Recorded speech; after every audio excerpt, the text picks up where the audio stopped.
జంతువుల్ని తినమన్నానా? మీరే వాడుతున్నారు, మీరే తింటున్నారు. నేనేం చేయాలి? మీలో ఉన్న ప్రజలే నన్ను వాడతారు, మీలో ఉన్న ప్రజలే నన్ను తింటారు. నన్ను తిడతావేంటి? నా వల్ల ఏమంత నష్టం జరగదులే. జరిగింది, జరుగుతుంది కాబట్టి నేను నిన్ను వెళ్ళిపోమంటున్నాను.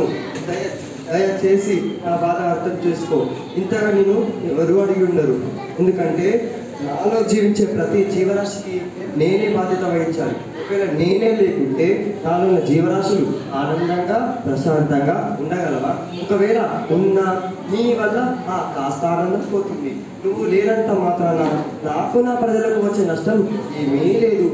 అసలు నీ వల్ల ఏంటి ఉపయోగం? నీ వల్ల ఏదైనా ఉపయోగం ఉందా? ఏమన్నా నా వల్ల ఉపయోగం లేదా? ఉందా? నీ వల్ల ఏంటి ఉపయోగం? ఉంది. ఎందుకు లేదు?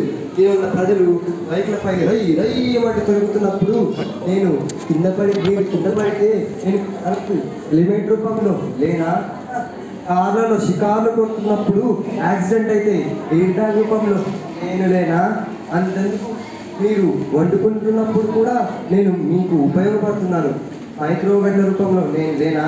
అంతెందుకు అన్ని విషయాలను తెలిపే ఫోన్లు, కంప్యూటర్, టీవీ వంటి ఎలక్ట్రానిక్ డివైస్ల రూపంలో నేను లేనా? అంతెందుకు మీరు వండుకుంటున్నప్పుడు అలాంటి ఆటలు, క్రికెట్ వంటి ఆటలు ఆడేటప్పుడు కూడా నేను మీకు ఉపయోగపడుతున్నాను. గూగుల్స్, హెల్మెట్ వంటి రూపంలో నేను లేనా? అలాంటి నన్ను ఏంటి నీ వల్ల ఉపయోగం అని అడుగుతావా? సరే, నీ వల్ల అంతో ఇంతో ఉపయోగం ఉంది, కానీ నిన్ను ఎక్కువగా ఉపయోగిస్తే వచ్చే ప్రతికూలత ఏంటో నీకు తెలుసా? తెలుసా అంటున్నా. నిన్ను ఎక్కువగా ఉపయోగిస్తే నువ్వు అసలు నాలో కదవవు. ముఖ్యంగా నువ్వు సింగిల్ యూజ్ ప్లాస్టిక్ అయితే మరియు అది నాలో కొన్ని వేల సంవత్సరాలైనా చిన్న చిన్న ముక్కలుగా నాలో చినిగిపోయి నాలో ఉన్న జలాలలో కలుస్తుంది. అలా కలిసిన నీటినే కదా నీలో ఉన్న నాలో ఉన్న ప్రతి జీవరాశి తింటుంది. సరే, తింటుంది. అయితే ఏమంటావు? ఒక అంచనా ప్రకారం నువ్వు నాలో ఉన్న జనాలను 150 మెట్రిక్ టన్నుల వరకు ఉన్నావు. మరి అది తక్కువ సంఖ్య. అంతెందుకు నిన్ను ప్రతిరోజు నాలో ఉన్న ప్రజలు వాడుతున్నారు.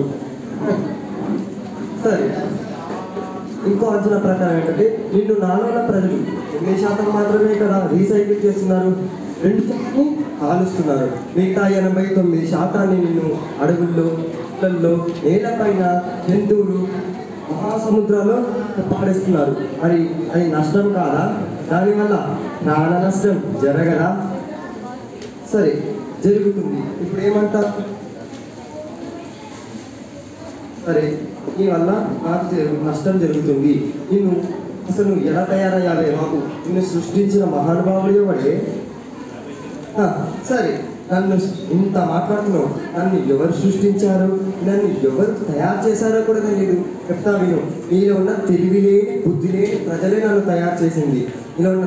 నీలో ఉన్న ప్రజలు నన్ను తయారు చేయడానికి నిన్ను త్రవ్వుతూ ఉండగా, పెట్రోల్ డీజిల్ కోసం త్రవ్వుతూ ఉండగా క్రూడ్ ఆయిల్ అనే ఒక కెమికల్ ముందుగా బయటకు వచ్చింది. అయితే దానిని వేడి చేస్తే డీజిల్, పెట్రోల్ బయటకు వచ్చింది.